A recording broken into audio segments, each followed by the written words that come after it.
खबर कानपुर देहात जनपद के मलासा ब्लॉक क्षेत्र से आ रही है, जहां किशोरपुर गांव में अपना दल कमेरावादी पार्टी की ओर से मंडली समता सम्मेलन आयोजित किया गया, जिसमें मुख्य अतिथि के रूप में आई सिरातो विधायक डॉक्टर पल्लवी पटेल का महिला पंच की जिला अध्यक्ष मीना पटेल, विमला सचान, शारदा सचान समेत अन्य महिलाओं ने माला पहनाकर पुष्पगुच्छ व प्रतीक चिन्ह भेंट कर स्वागत किया। मुख्य अतिथि ने डॉक्टर सोनेलाल पटेल के चित्र पर पुष्पांजलि अर्पित करते हुए कहा कि भाजपा सरकार पिछड़ों, दलितों व अल्पसंख्यकों के हितैषी होने का दिखावा कर रही है। सरकार ने पहले यूजीसी बिल लागू किया, फिर अपने लोगों के संगठनों द्वारा विरोध कराकर रोक लगवा दी। हम सभी को एकजुट होकर यूजीसी बिल लागू करने की पैरवी करनी चाहिए। उन्होंने कहा कि विश्वविद्यालय से लेकर गांव तक जाति विषमता कायम है। उच्च शिक्षण संस्थानों में पिछड़े, दलित व अल्पसंख्यक छात्रों का जाति एवं धर्म के आधार पर उत्पीड़न और भेदभाव हो रहा है। सबका साथ सबका विकास की बात करने वाली सरकार के शासनकाल में 90% से अधिक कुलपति एक ही वर्ग विशेष की तैनात कर विषमता भरी व्यवस्था को बढ़ावा दिया जा रहा है।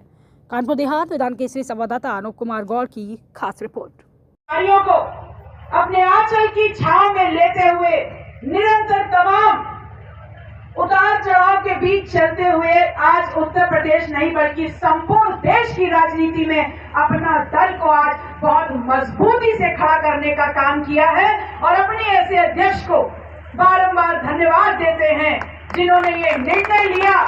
कि जब इस वंचित समाज के भविष्य, उसकी शिक्षा और उसकी जिंदगी पर कुठाराघात हो रहा है, ये यूजीसी इक्विटी रेगुलेशन को बैन करने का काम किया गया है, तो पार्टी अपने तमाम समर्थकों के साथ, अपने पदाधिकारियों के साथ वो मंच लगाएगी, हर चट्टी चौराहे पर जाने का काम करेंगे। अपने समाज के बीच में जो अनभिज्ञता है उसको पुरजोरी से खड़ा करते हुए यूजीसी इक्विटी रेगुलेशन के लिए एक बड़ा आंदोलन इस देश की सीमाओं के बीच में खड़ा करेंगे और इस बात को जग जाहिर कर देंगे कि आप वंचितों के हक और अधिकार को इतनी आसानी से छीन लो, ये अपना दल कभी होने नहीं देगा। इस मंच पर आसीन राष्ट्रीय महासचिव परम आदरणीय हाफिज मोबिन साहब, प्रदेश कार्यकारिणी जनपद झांसी से चल के आए प्रदेश प्रभारी रवि बराड़ जी, मंडल अध्यक्ष कानपुर मंडल हीरालाल राठौरिया जी, मंडल उपाध्यक्ष एडवोकेट दीपक कटियार जी, मंडल महासचिव और पूर्व कानपुर नगर अध्यक्ष मनीष पटेल जी, इस सभा का संचालन कर रहे मंडल प्रभारी एडवोकेट अभय यादव जी, पूर्व मंडल अध्यक्ष महिला मंच सीमा पटेल जी, जिला अध्यक्ष कानपुर है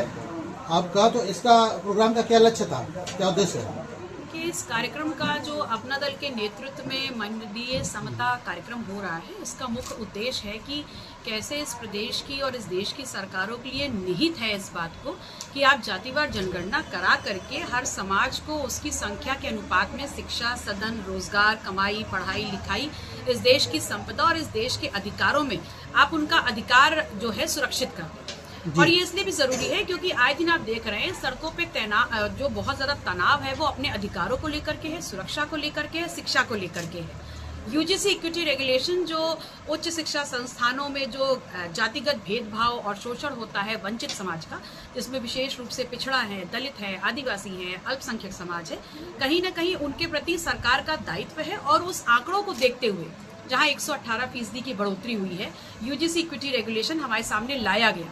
लेकिन 2 दिन के तनाव के बाद सर्वोच्च न्यायालय ने उस पर रोक लगाई। ये भारतीय जनता पार्टी की सोची समझी चाल है और सबसे पहले इक्विटी रेगुलेशन ला करके उन्होंने अपने आप को हितैषी साबित किया वंचित समाज का, और फिर उसके बाद अपने ही संगठनों के माध्यम से सड़कों पे तनाव करा करके उसको सर्वोच्च न्यायालय से बैन कराने का काम किया। लेकिन मैं सिर्फ इतना कहना चाहती हूँ कि उच्च शिक्षा संस्थानों में बिना किसी भेदभाव के अगर हम शिक्षा हर सर्व समाज को देंगे, जो कि हमारा संवैधानिक अधिकार भी है, तो निश्चित रूप से जिस विकसित भारत की तस्वीर हम देखना चाहते हैं वो दोबारा हम देख पाएंगे। यूजीसी के विरोध में यूजीसी लागू करने के लिए आगे आप क्या कदम उठाएंगी या क्या करना चाहेंगे इसके लिए? देखिए, यूजीसी इक्विटी रेगुलेशन 2026 जो इस देश में आया, अगर आप ग्रामीण क्षेत्रों में, कस्बों में जाएं और जो इस नियम के लागू होने से जो लोग प्रभावित होते हैं, निश्चित तौर पर उस समाज के लोगों को पता ही नहीं है कि यूजीसी इक्विटी रेगुलेशन की गंभीरता क्या है। और इसलिए पार्टी का ये निर्देश रहा कि हम लोग प्रत्येक गांव, कस्बों में जाकर जहां तक हम पहुंच पाएं, अपने समाज को, कमेरा समाज को इकट्ठा करके हम बताने का काम करें कि क्यों जरूरी है जिस इक्विटी रेगुलेशन पे सर्वोच्च न्यायालय ने बैन लगाया है उसको अविलंब लागू किया जाए। जो आगामी 2027 का जो चुनाव है, क्या रीतियां हैं? देखिए, राजनीतिक पार्टी है तो चुनाव में तो जरूर उतरेंगे, और चुनाव में जो भी राजनीतिक संगठन उतरता है उसके अपने कुछ विचार होते हैं, अपने मुद्दे होते हैं। एक कार्यकर्ता होने के नाते जो भी हमारे राष्ट्रीय नेतृत्व जिन भी मुद्दों को निर्धारित करती है और जिस डायरेक्शन में, जिस दिशा में हमको जाने को हमको निर्देश देगी, हम सभी कार्यकर्ता